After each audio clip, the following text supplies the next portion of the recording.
गाय को हम अपनी सनातनी परंपरा में, अपने ग्रंथों में सबसे ज़्यादा पूजनीय अगर किसी को माना गया है,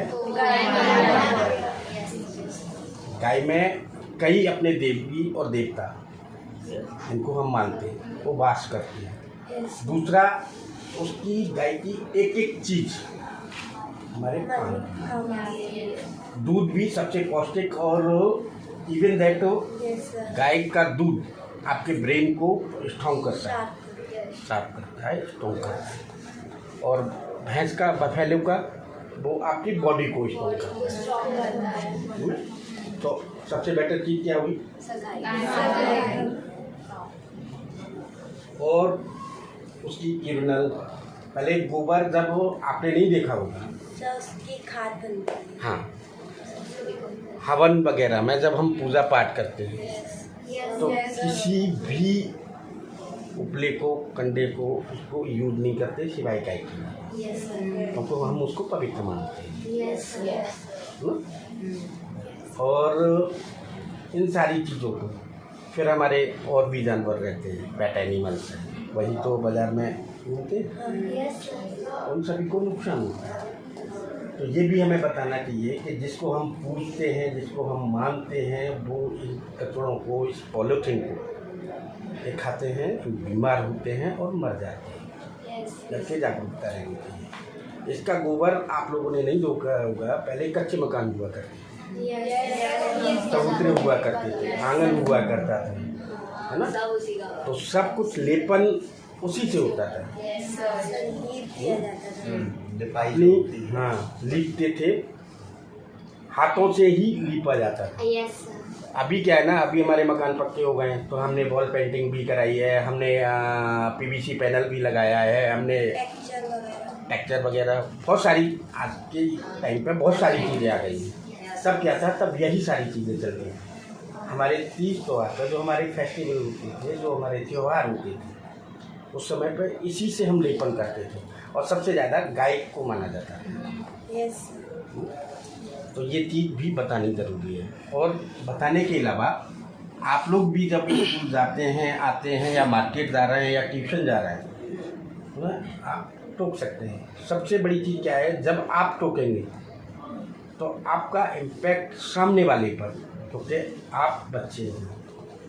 जब बच्चा किसी बड़े व्यक्ति को टोकेगा और कहेगा, तो सामने वाला अपने आप को शर्मिंदा महसूस करेगा कि हम के बच्चों टोक रहे हैं, है ना? हम आपको टोकते हैं तो क्यों नहीं, तो वो ये आ जाएगी कि हम अभी बच्चे हैं, आई डोंट नो। लेकिन जब बच्चे बड़ों को टोकेंगे तो उन्हें लगेगा कि नहीं होगा? तो ये आपको अपने अंदर अवेयरनेस, जागरूकता लानी है, ये काम आपको भी करना है। और आपके कूड़े का जो भी है, अपनी सिटी से, अदर सिटीज़ की मैं बात नहीं कर रहा हूँ, लेकिन अपनी सिटी से इस सॉल्यूशन इसका विद इन 1 मिनट हो जाए। Next question. सर इतनी महंगाई क्यों हो रही है? बेटा देखिए, ऐसा है, महंगाई को क्या है ना,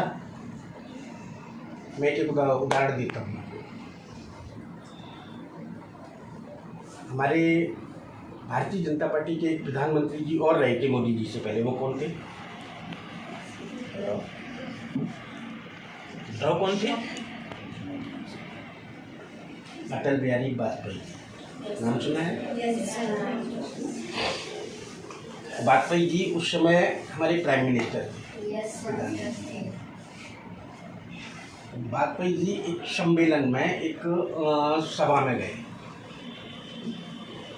तो उस सभा में बिजनेसमैन भी थे, ब्यूरोक्रेसी मतलब प्रशासनिक लोग, SDM, DM, पुलिस वगैरह, तो ये भी थे, हमारे जनरल लोग भी थे और किसान भी थे, फार्मर ना। ज़्यादातर हम लोग 70% अपने इंडिया में फार्मर किसान, मालूम है ये बात?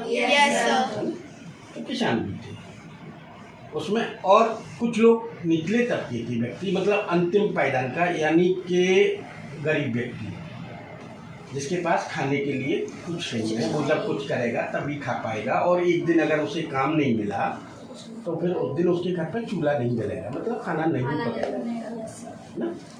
तो ऐसे भी लोग थे। तो उस जगह पे किसान ने कहा, उनकी संगठन ने कहा माननीय प्रधानमंत्री जी से कि हमारी फसल की आय बढ़नी चाहिए, जिससे कि हम अपनी आजीविका अच्छे तरीके से चला सकें। और भी बहुत सारी बातें आई, लेकिन अभी महंगाई की मैं बात कर रहा हूँ, और भी बहुत सारी बातें हैं।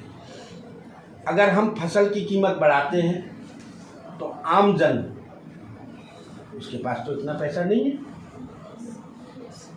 उसके पास इतना पैसा नहीं है कि वो अपनी आजीविका को, अगर फसल हमें गेहूँ अगर 100 रुपये किलो मिल रहा है और वही हमें 200 रुपये मिलने लगे, तो हमारी इनकम ऑफ सोर्सेज है 80 रुपये, तो चलो हम उसमें मैनेज करेंगे, लेकिन फिर वो 200 हो गए, तो फिर हम कहाँ से मैनेज करेंगे? तो इस पर माननीय प्रधानमंत्री जी ने अपनी एक बैठक बुलाई, उसमें एक सॉल्यूशन निकाला। सॉल्यूशन ये था कि जो हमारे अंतिम पायदान का व्यक्ति है, उस समय BPL कार्ड, राशन कार्ड जिसको बोलते हैं ना, उसमें भी डिवाइड थे। एक तो आम होता है, जनरली जो गरीब व्यक्ति है उसके लिए हो गया, एक गरीब से भी गरीब है तो उसके लिए BPL कार्ड बनाया गया। BPL कार्ड बनाया गया कि वो इस वजह से बनाया गया कि हमें किसान की भी फसल की कीमत बढ़ानी है ना, क्योंकि 70% आबादी हमारे किसानों की। अगर गेहूं की लागत 100 रुपये आ रही है, हमारी पूरी हमने खेती की, उसमें जितना भी इन्वेस्ट किया, और उसकी लागत हमें 100 रुपये प्रति केजी के अकॉर्डिंग हमारी आई, और वो फसल बिके अगर 100 ही रुपये, तो हमारा तो सब कुछ चला गया। यानी हमने 6 महीने काम भी किया, पूरा हमारा परिवार लगा रहा, सारा कुछ हमने किया, तो उसके बाद हम शून्य के शून्य रहे,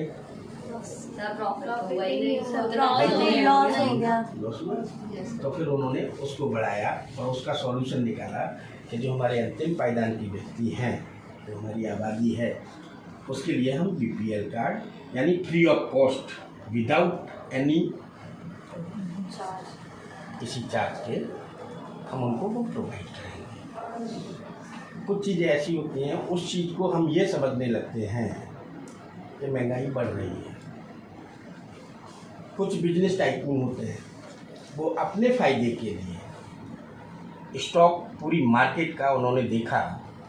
एक उदाहरण अभी मैं और दूँगा। उन्होंने देखा कि मार्केट में 10 किलो आम है और खपत इसकी 12 किलो की है। उन्होंने क्या किया, क्योंकि उनके पास पैसा है और सोर्स भी है उनके पास, मैन पावर भी है उनके पास, उन्होंने अपने बंदे निकाले और पूरी मार्केट में उन्होंने रनिंग उनकी करा दी कि जितना भी मिल रहा है उसको परचेज करना है ना। 10 किलो था मार्केट के अंदर, अब उन्होंने वो परचेज कर लिया, उठा के अपना स्टॉक कर लिया।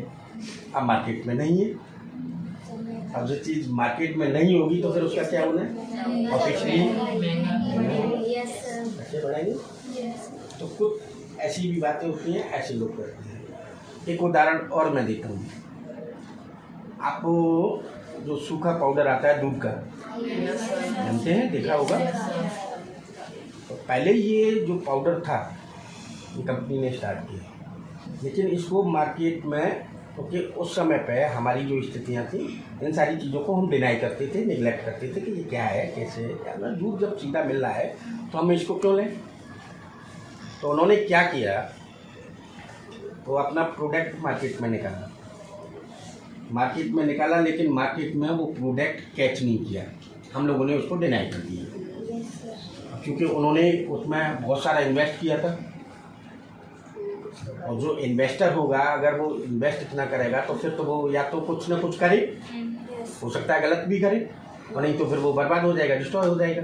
सर फिर उसके दाम गिरा दिए थे। नहीं, उन्होंने क्या किया, देखिए महंगाई कैसे बढ़ती है उसका मैं रीज़न बता रहा हूँ। अपना प्रोडक्शन वो करते रहे, ठीक, उनके प्लांट और मशीनरी चलते रहे, उनका प्रोडक्ट बढ़ रहा है और स्टॉक हो रहा है। अब उन्होंने क्या किया, जो भी अपने यहाँ दूध निकलता था, जो डेयरियाँ थी और जो किसान थे, जो ग्वाले थे, उनके पास उन्होंने अपने मैन पावर निकाली, परचेज कर। और देखिए उसमें भी उन्होंने क्या किया, वो परचेज करा रहे हैं, स्टॉक कर रहे हैं और नालियों में बहा दिया। कंटिन्यूअस उन्होंने ये बरकरार रखा। ये अब क्या हुआ, की कमी हो गई और उन्हें पाउडर लेना पड़ा। उन्होंने अपने प्रोडक्ट को फिर मार्केट में निकाला। जितना उन्होंने दूध जो परचेज किया था मिल्क को और नालियों में जो बहाया था, उसकी कॉस्टिंग उन्होंने उस प्रोडक्ट पर इंक्लूड कर दी और वो प्रोडक्ट। तो ऐसे भी शार्प माइंडेड लोग इस दुनिया में हैं, तो अपने फायदे के लिए किसी का भी से नहीं। और डीपली समझाऊं। Next question. सर